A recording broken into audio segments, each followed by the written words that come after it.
Campo 78, Sulmona, Italy, January 1943. In the frozen heart of an Italian monastery turned prison camp, 23 Allied soldiers vanished without trace, all from Barrack 9, all reporting the same woman's weeping through 2-foot stone walls before they disappeared.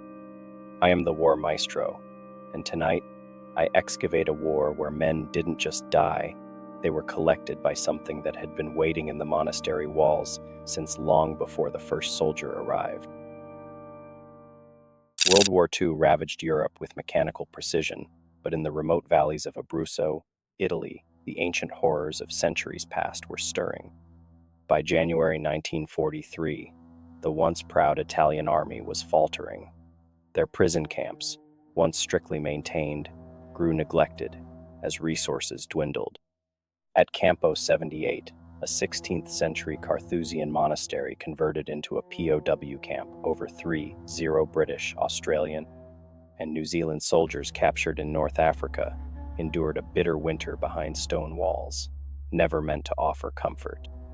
Lieutenant Tommy Wren, of the British Royal Engineers, sat on his thin mattress in Barrack 9, his breath forming clouds in the frigid air. His fingers, once precise enough to disarm German mines, now trembled as he wrote in his hidden journal. The sound of his pencil scratching against paper mixed with the soft weeping that had begun again, always at dusk, always from somewhere within the walls. They found Private Langdon's boots today, he wrote, pressing so hard the pencil nearly tore through the page. Just his boots, perfectly placed outside the fence. No footprints in the snow, no holes in the wire. The Italian guards crossed themselves. That makes 8 men gone from Barrack 9 since December. Tommy paused as the weeping grew louder. He could feel the familiar ice-cold draft that accompanied it, not from any window or door, but sweeping up from the floor itself, bringing with it the scent of ancient incense and something underneath it, copper and rot. I'm an engineer, he continued writing. I understand structure, materials, physics, but I do not understand how anyone could hear her scraping at the stones beneath their bunk and remain sane. Fraser didn't. He clawed his own ears off last night, screaming that she was trying to replace his dreams with hers. The guards dragged him away. They won't put anyone new in his bunk now. They know. A strand of Tommy's hair lifted in a breeze that couldn't exist, a gentle caress from fingers he couldn't see. His pencil froze mid-word as he felt warm breath against his ear, impossibly warm in the freezing room. I've found documents. His writing grew frantic, slanting across the page. Maintenance logs hidden in the commandant's office. Before this was a monastery, it was something else. Before it held monks, it held secrets. There's a sealed cellar beneath us. I need to find it. I need to know what she's searching for. The weeping stopped abruptly. The silence that followed was worse. Across the room, Tommy's bunkmate, Corporal Davies, sat rigid on his mattress, staring at a corner where the stone walls met. His lips moved in silent prayer as dark water began to seep upward from between the floor stones, not dripping from above, but rising from below, defying gravity as it crept toward his feet. She's found another one, Tommy whispered, closing his journal and sliding it into a crack in the wall, the crack that hadn't been there yesterday. God help him. God help us all. The last candle in Barrack 9 flickered and died, plunging the room into darkness, broken only by the faint moonlight illuminating Davy's face and the pale, skeletal female hand now resting gently on his shoulder from behind. Captain Halloway arrived at the liberated Campo 78 3 days later, accompanied by a British military physician, Major Wells. The Italian guards had abandoned the camp following the armistice, leaving behind only ghosts and paperwork. As they walked the perimeter, an elderly local man who had been hired to maintain the grounds approached them cautiously. Inglese, you look for Campo records. The old man's weathered face tightened when Halloway nodded. Then you must know about Barrack 9. Non andarli. Do not go there. And why is that? Halloway asked. watching the man's eyes dart toward the northern wing of the monastery. Before soldiers, before monks even, that ground, he crossed himself rapidly. Quello era un posto per le streghe, a place for witches, the ones they drowned in the well beneath. Major Wells scoffed quietly, but Holloway noticed how the old Italian's hands trembled, not with age, but with certainty. The commandant, he knew, put the troublemakers in Barrack 9 as punishment. The old man continued, but when they started to vanish, even he became afraid. In February, he ordered it sealed. The three men stood in silence as a bitter wind whipped through the courtyard, carrying the scent of snow and something else, something that reminded Holloway of hospital wards where gangrene had set in. Inside the administrative building, Holloway found the personnel files. The photo of Lieutenant Thomas Wren showed a young man with steady eyes and a firm jawline, the portrait of military reliability. His psychological evaluation noted exceptional mental fortitude and unlikely to suffer combat stress. Yet the man who wrote the final entries in the journal seemed possessed by paranoid delusion. "Listen to this, Major," Holloway read from Wren's journal. January 18, 1943. "I've measured the dimensions of our barracks against the old monastery plans. There's a discrepancy of 8 feet between the floor and the foundation. Something exists in that space. I can hear her moving through it at night, trailing her fingers along the underside of the stone where we sleep." Major Wells frowned. "Combat fatigue, not uncommon." "Then explain this." Holloway pushed forward the camp's official transfer log. Between December 1942 and September 1943, 23 men were transferred from Barrack 9. Of those, 11 are listed as missing, 5 as deceased, cause unspecified, and 7 as medical transfer psychiatric. Not a single man originally assigned to that barrack remained by the armistice. A soft thud from outside drew their attention. Through the window, they could see the maintenance door to Barrack 9 swinging open in the wind. No one had opened it. "The old Italian has made you superstitious," Wells muttered, but his medical veneer of skepticism was cracking. "Then explain the boots," Holloway replied, pushing forward a Red Cross incident report. 8 pairs of standard-issue military boots found outside the camp perimeter on 8 consecutive Sundays. No signs of escape, no bodies. Holloway gathered Wren's journal and the logbooks. "Tomorrow we inspect Barrack 9, and we find what Lieutenant Wren discovered in that sealed cellar, if it exists." That night, in his temporary quarters, Holloway woke to the sound of weeping, a woman's soft sobs echoing from somewhere beneath his bed. He reached for his sidearm, then froze as he felt cold, damp fingers brush against his ankle. When he jerked upright and switched on his lamp, nothing was there except a small puddle of water on the floor. Water that smelled of ancient stone and decay, and within it, a single long dark hair that hadn't been there when he'd gone to sleep. The morning inspection of Barrack 9 revealed a space abandoned in haste. Rusted bed frames lined the walls.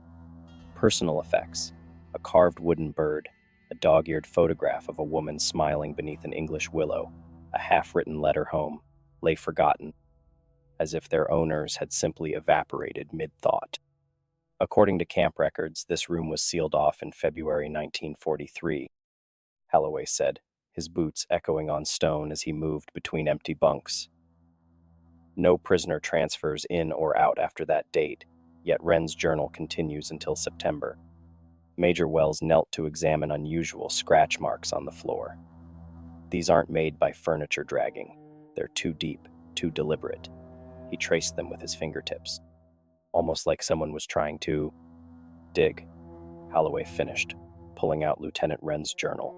He flipped to an entry dated February 3rd. Wren writes, "We've started excavating beneath my bunk. Harrison, who worked construction before the war, says there's definitely a hollow space underneath. The Italian guards do bed checks at 2,200 hours, so we dig between midnight and 400. The sounds are loudest then anyway. Sometimes we hear singing, a lullaby in a language none of us recognize. The air in Barrack 9 felt dense, pressing against their skin with a cloying weight that had nothing to do with humidity. A military engineer accompanying them measured the room dimensions against the monastery blueprints. "Captain, there's an 8-foot discrepancy between the floor and what should be ground level," he confirmed, tapping his pencil nervously against his clipboard.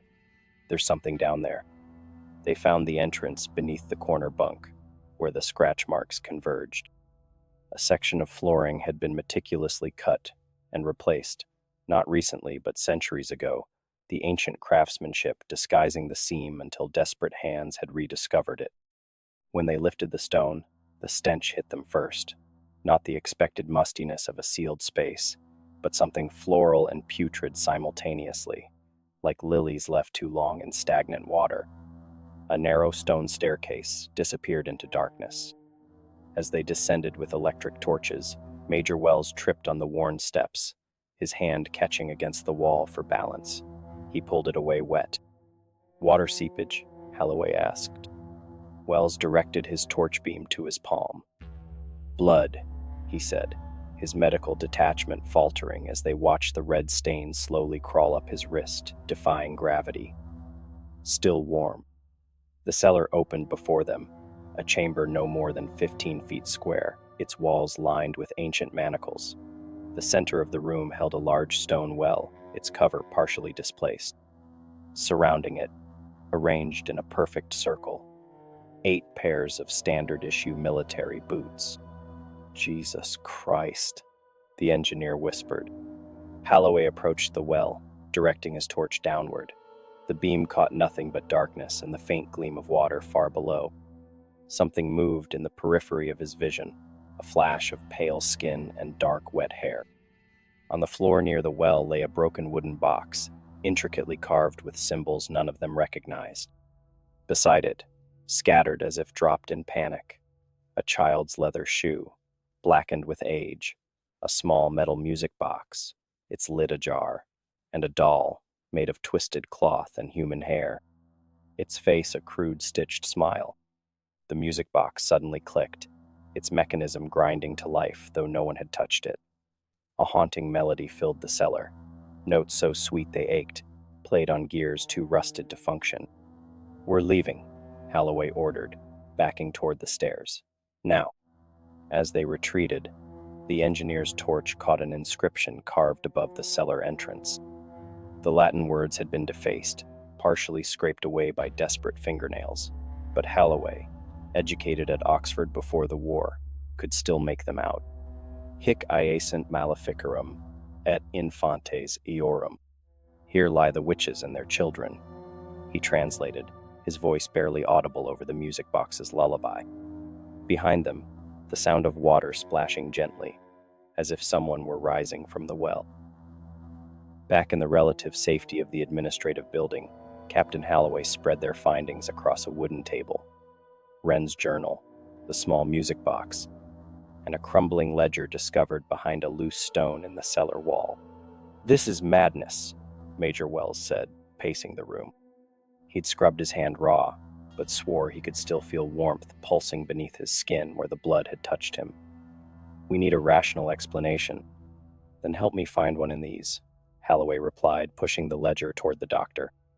Its pages were filled with neat script, dating back to 1631, decades before the Carthusian monastery was established. Major Wells adjusted his glasses, medical training reasserting itself through structure and analysis. "This appears to be a record of tribunals. Names, dates, judgments." His finger traced down a column. "All women, all condemned." "Witch trials," Holloway confirmed grimly. "But look at the second column on each page." The doctor squinted. "Children's names? Christ." The color drained from his face. "They condemned children too?" "Not officially. The monastery records show no such trials." Holloway's voice was tight. "But this ledger suggests a different story." The military engineer entered, carrying a stack of faded architectural drawings. "I've compared the original monastery plans with later modifications," he reported. That cellar doesn't appear on any official blueprint after 1640. It was deliberately erased from record. Holloway nodded, turning to Wren's journal. He read aloud, February 17th. We found her name, Elisabetta Salvai, drowned in the well with her daughter in 1639. The music box was hers, a gift from her husband before he denounced them both. When we wound it the first time, the temperature dropped so quickly that water froze in our cups. Langdon says we should seal the well again. Fraser wants to keep digging. I just want to understand what she's looking for. The music box sat silent at the center of the table, its tarnished silver gleaming dully in the lamplight. The engineer reached toward it curiously. Don't touch it, Holloway warned, but too late. The man's fingers brushed against the delicate mechanism. No music played this time. Instead, the temperature plummeted so rapidly that their breath crystallized in the air. The lamp flames shrank to blue pinpricks, casting the room in murky twilight. On the ceiling above them, water stains spread in an impossible pattern, forming the crude outline of a woman's face, mouth open in a silent scream. It's condensation, Wells whispered, his scientific mind grasping for reason. Temperature fluctuation causing.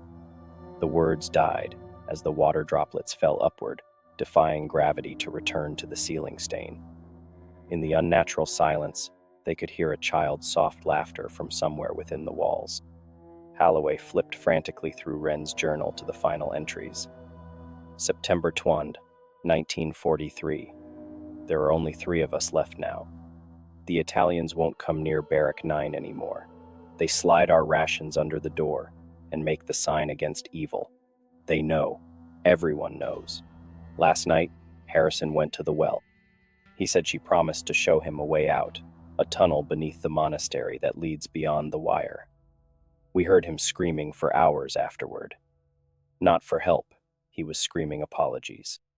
To whom I cannot say. And his final entry?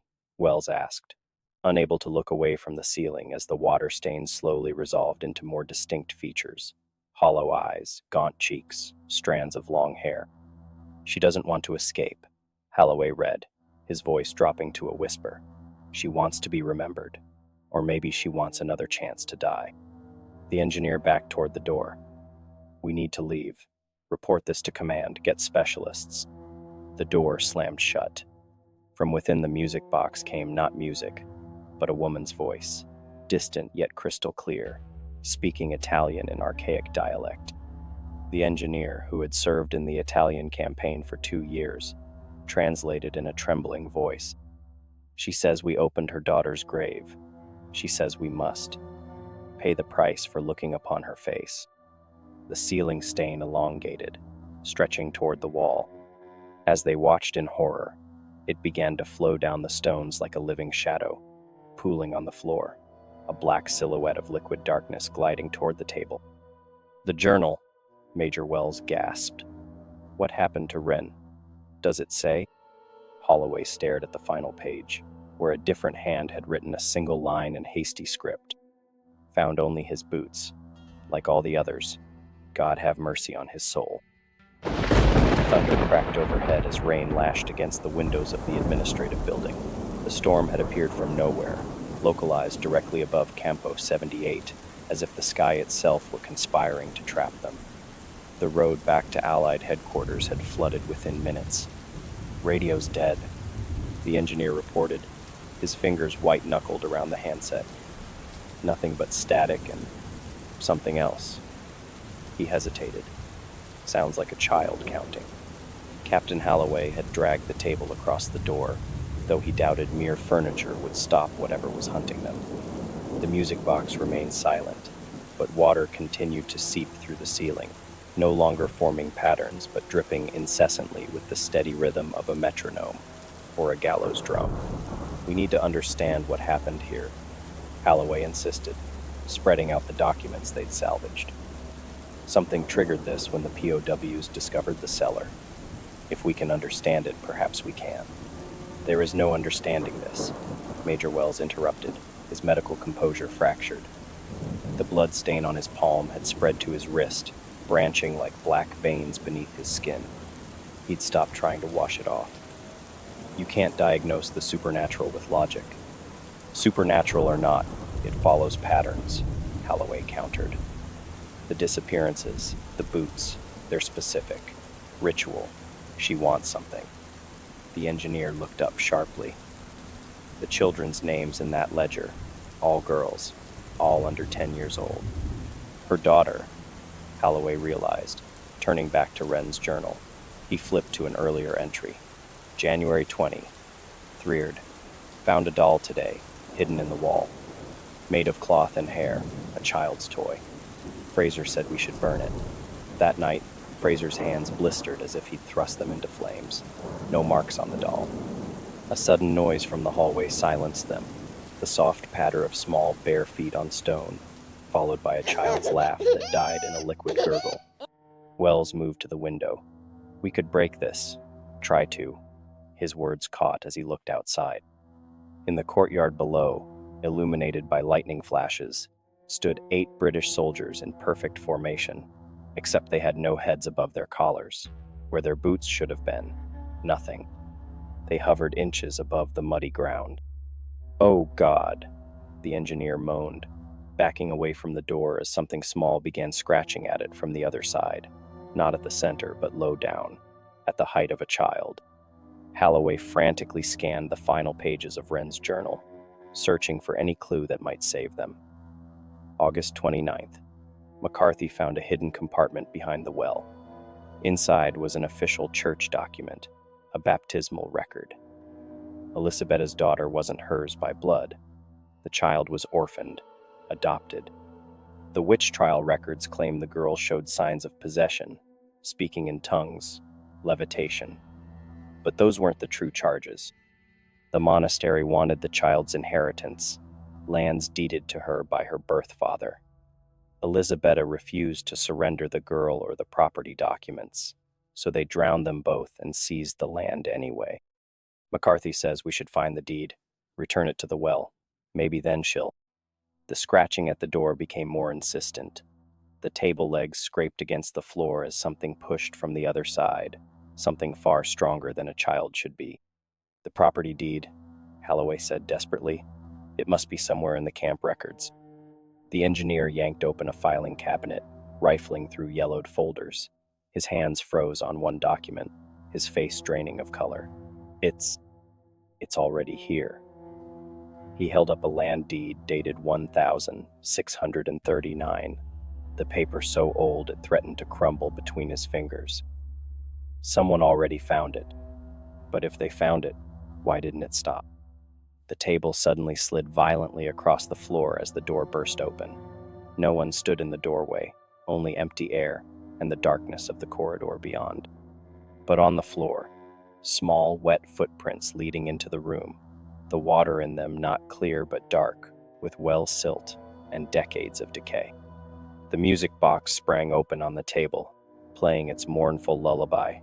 In the silence between notes, they heard Lieutenant Wren's voice, impossibly, whispering from somewhere just behind them. She doesn't want the land deed. She wants her daughter's innocence returned. She wants justice. She wants new children to replace the one they took. The engineer screamed as invisible hands seized his ankles, dragging him toward the door with unnatural strength. His fingers clawed furrows in the wooden floor, splinters driving beneath his nails as he fought against the pull. "Help me!" he shrieked.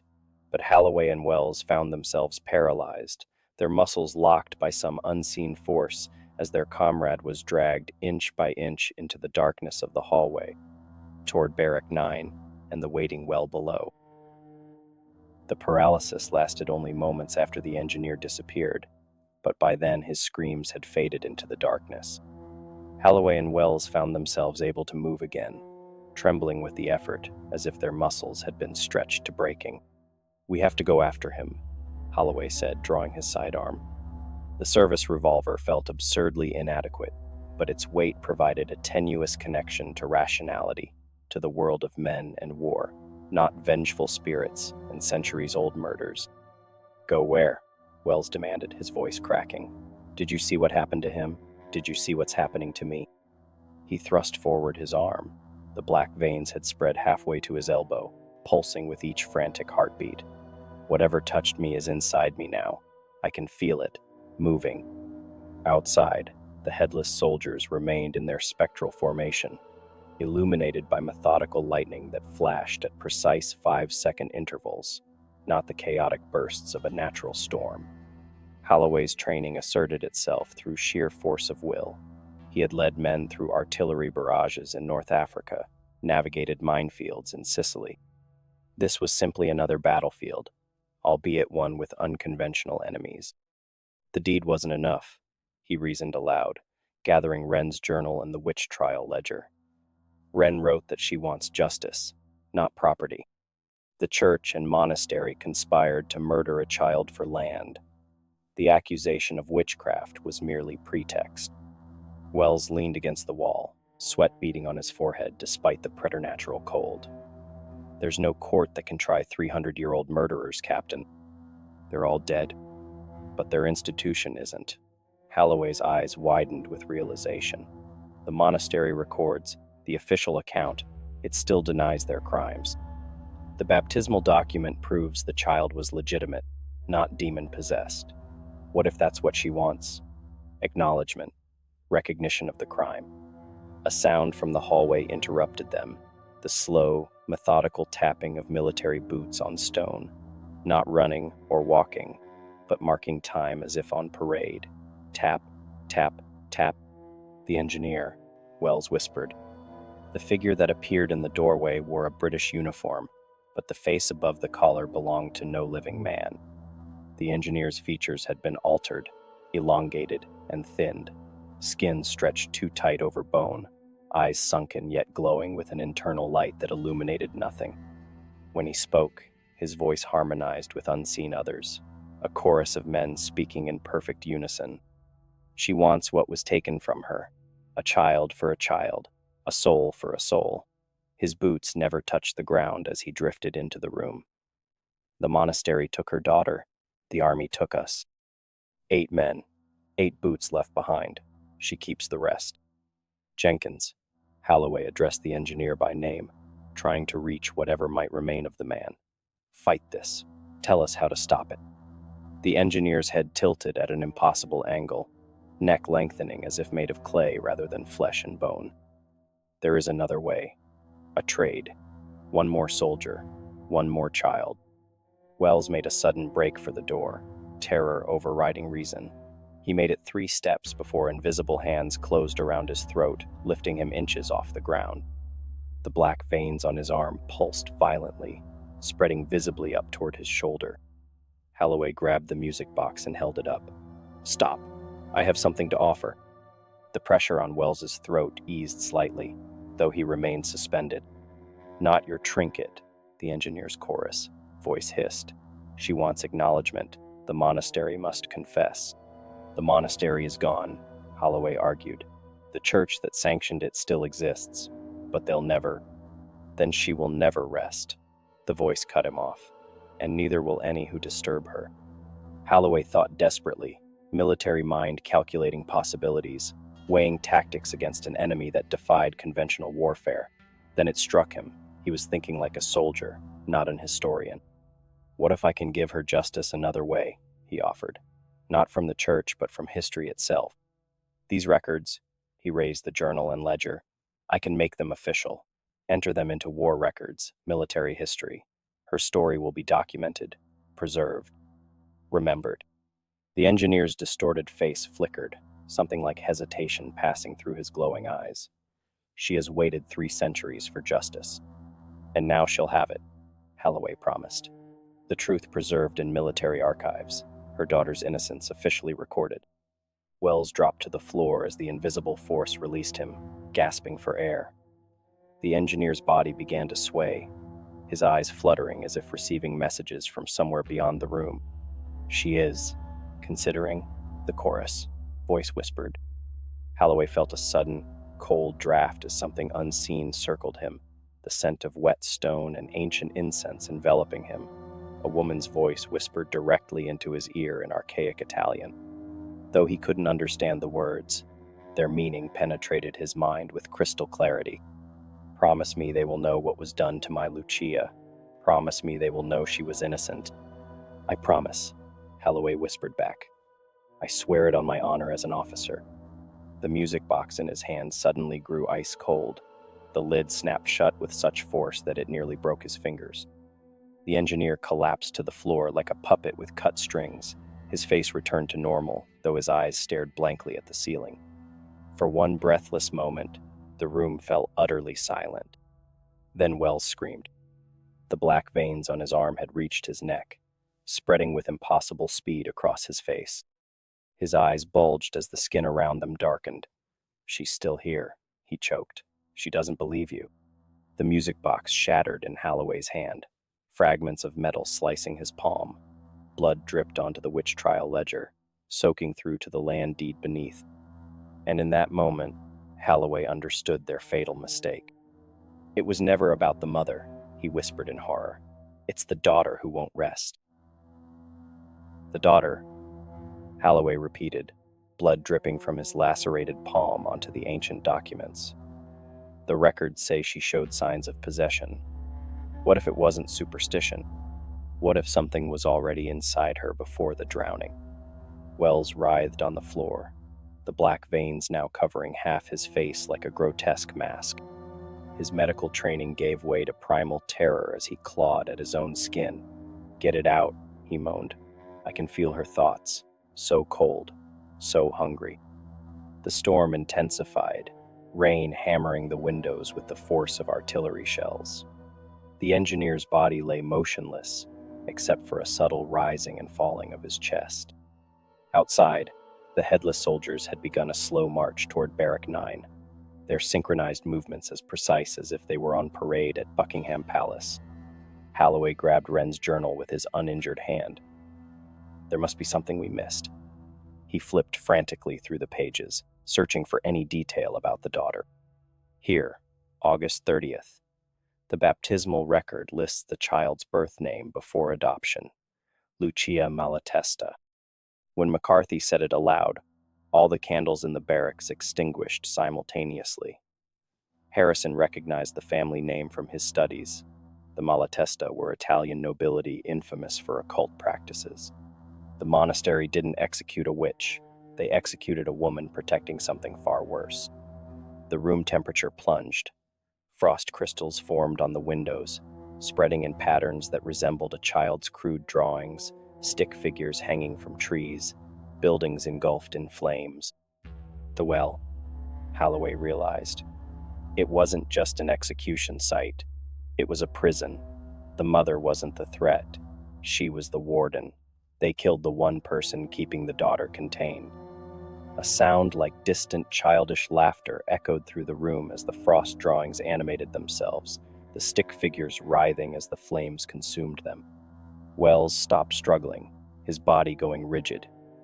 When he spoke, the voice was not his, high, girlish, with an accent centuries old. Clever soldier. Clever, clever man. His head turned toward Holloway with mechanical precision, black veins now covering his entire face. Mother kept me locked away, said I was sick, said the voices weren't real. His lips stretched into an unnatural smile, but they were real, and they taught me such wonderful games. Holloway backed toward the door, military instincts screaming for tactical retreat. What do you want? Why take the prisoners? Company, Wells' child, voice answered simply. The well is so dark, so wet. Mother wouldn't let me have friends. His hand reached up to touch the black veins on his face, almost tenderly. Now I have so many, 8 soldiers, inside me, part of me. And Wren, Lieutenant Thomas Wren, what happened to him? The engineer twitched, his eyes opening. I'm still here.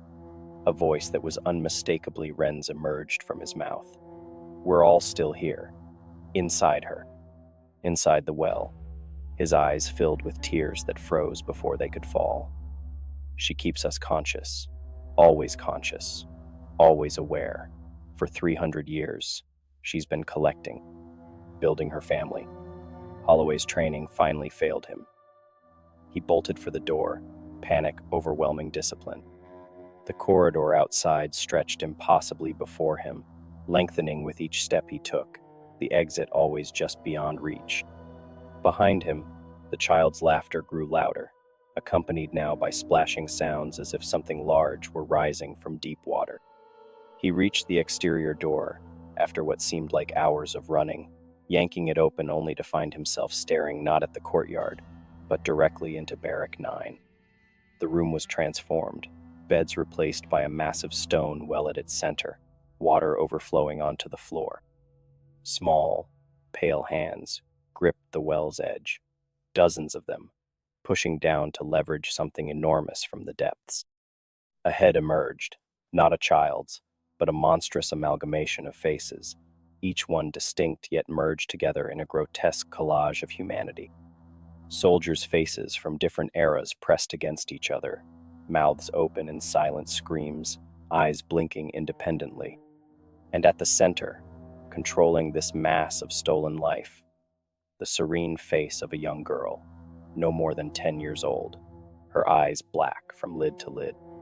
Family, the mouths spoke in unison. My family. Forever. Holloway felt the floor beneath him give way, his body suddenly plunging into ice-cold water. The shock of it paralyzed his muscles as he sank into the darkness of the well. As consciousness began to fade, he felt countless hands grasping his limbs, his torso, his face, pulling him deeper, while somehow keeping him from drowning. The last thing he saw before darkness claimed him was a child's face pressed close to his own, her lips forming the same words over and over. "Now you'll never leave me. None of you will ever leave me again." 3 weeks later, a British recovery team arrived at Campo 78 in response to a missed communication from Captain Holloway's expedition. They found no sign of Holloway, Wells, or their engineer. The administrative building was empty, but for a collection of documents left neatly arranged on a table, a journal, a ledger, and a land deed. Barrack 9 was sealed shut, its doors and windows bricked over with fresh mortar that none of the local villagers would admit to laying. A sign in Latin had been carved into the lintel above the blocked entrance: Monumentum Peccatis Patrum, monument to the sins of the fathers. The recovery team's report noted only that the 3 men were missing, presumed deserted. Their belongings were collected and shipped to Allied headquarters in Rome. A footnote in the official military record mentioned one peculiar detail. Outside the perimeter fence of Campo 78, arranged in a perfect line as if for inspection, they found 3 pairs of standard-issue military boots. Empty. If this tale from the War Maestro's archive left you checking the spaces beneath your floorboards, now is the time to enlist for more. Subscribe to our channel and ensure you never miss when another classified file is unsealed. Press the notification bell. You'll want to know immediately when our next haunted battlefield report arrives. Before you go, check your boots, make sure nothing's waiting inside them, and share this story with fellow horror enthusiasts who understand that war's true terrors don't always die when the conflict ends. Remember, some wells are still collecting souls, and some formations remain eternally unfilled.